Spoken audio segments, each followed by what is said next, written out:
Crematorium sa usa sa mga funeral homes kanimutang sa Dakbayan sa Mandaue fully booked na usab. 40 ka mga patay ang nakalinya nga namatay gumikan sa COVID-19 ang gipaabot nga ma-cremate. Si Chelo Valiena sa report. Matag adlaw upat ka patayng lawas nga na COVID ang ma-cremate lang sa Rolling Hills. Tungod niini, moabot na sa 40 ka COVID-19 deaths ang nagpaabot nga ma-cremate. Gikan sila sa mga dakbayan sa Cebu, Mandaue ug Lapu-Lapu nga na-admit sa mga tambalanan nga nahimutang sa Mandaue. Matod ni Ray Gavan, Finance Manager and Operations Head sa punerarya, hangtod pa sa Agosto 19 ang ilang booking sa crematorium. Until August 19.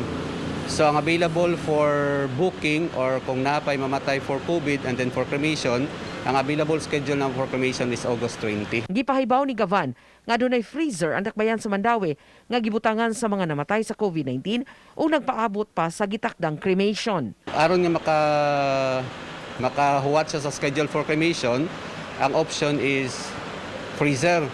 Kay dili man siya pwede maimbam nga once COVID. Sa mga namatay nga dili taga-dakbayan sa Mandaue, mubayad ang kabanay og kapin sa 7,000 pesos matag adlaw isip storage fee samtang nagpaabot sa adlaw nga kini i-cremate.